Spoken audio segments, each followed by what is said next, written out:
Hi, my name is Jay Oza.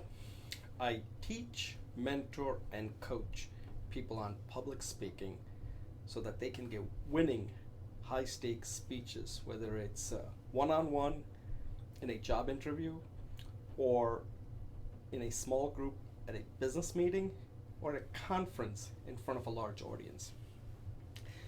Today I'm going to kind of go over something that I have come across with many of my clients when they are going for a job interview. Now, job interview is a very high stakes situation for all of us. But before I even get to that, the thing that I need to kind of explain is how do you get a job as a pro? Not as an amateur, as a pro. So let's start with where everybody starts with.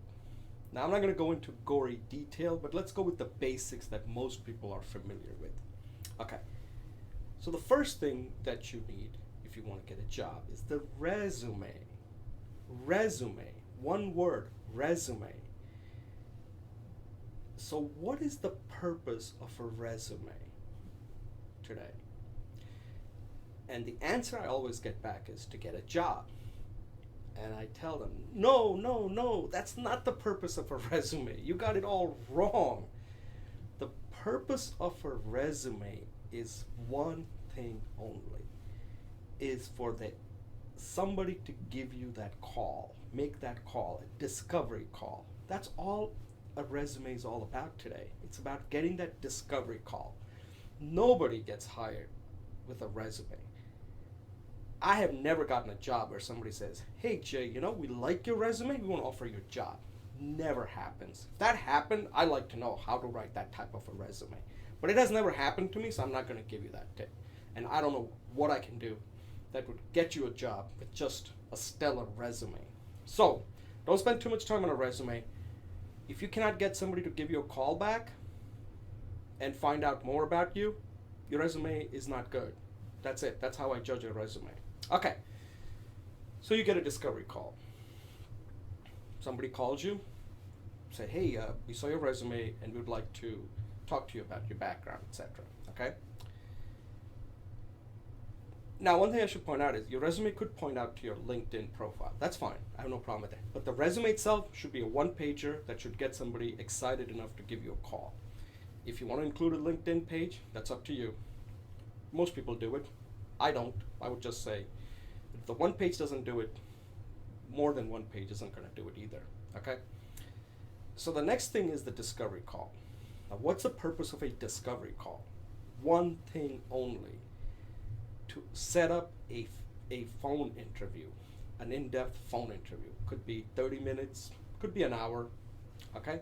So, a purpose of a discovery call is not to get into your background in any detail, is to see what the position is, why they're calling you, what do they like about you,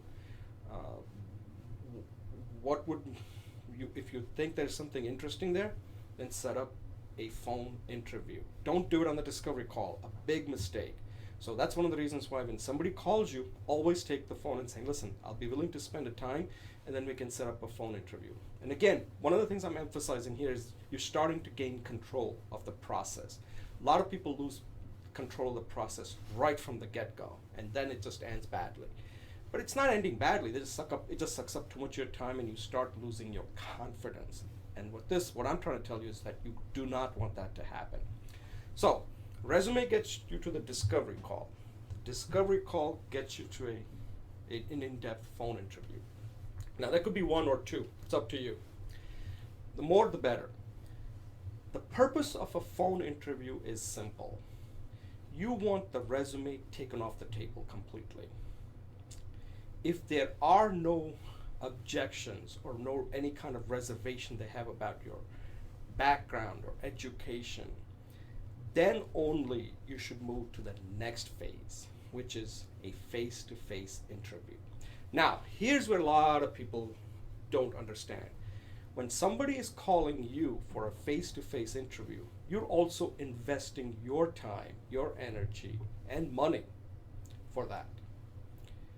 That means at this point, you should really understand the job well, and you should have an interest in the job, and you want to talk about the future, how you see yourself doing that job. If that's not clear, and when you go there and things start getting back to your resume, then you have failed. You have to make it clear that I'm only going to come to a face-to-face interview if you have no real reservation, and we're going to talk about the future. Now, they can't make a decision, but that's why you need to gain control, so that when you're there, you're talking more about, you understand their problem, maybe validate it, come up with a joint solution, and what kind of outcome that you can work on together to deliver. That's what the face-to-face meeting should be. If the face-to-face meeting degenerates into like, oh, tell me what you did at that job, that only comes up if it's relevant to the future. Otherwise, you don't go into that, because how is that relevant? So you want to be very careful how you orchestrate this. Otherwise, you're wasting your time. Okay, I'll be blunt with you. Okay, assuming the face-to-face goes well,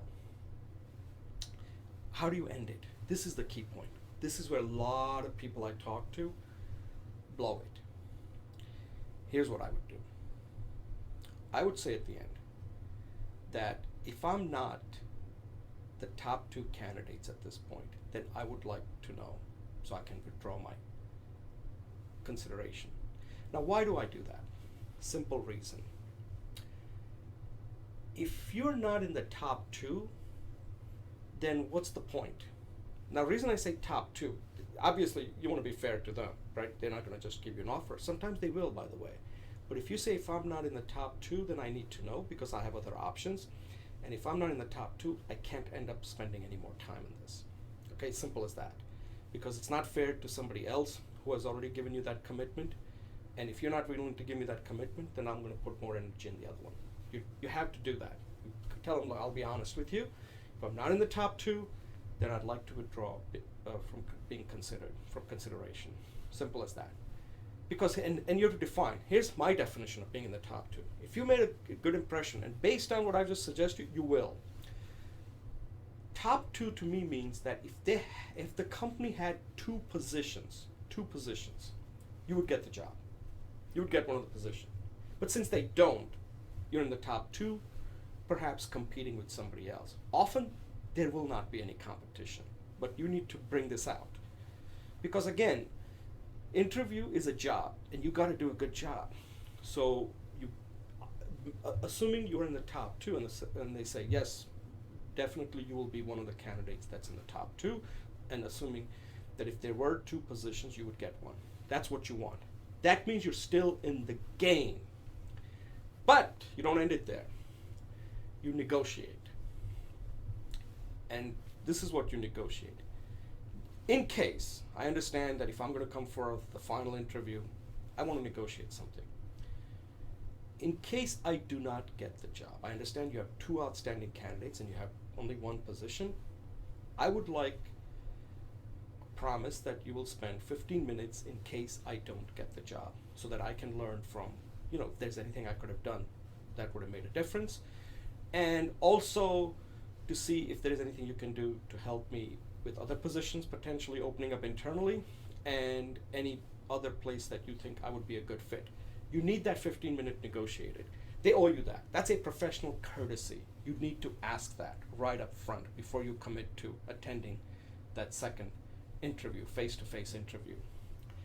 And also, to make it fair, saying, look, it could work in your favor too. Just in case I decide not to accept the offer, I'll extend that same courtesy to you.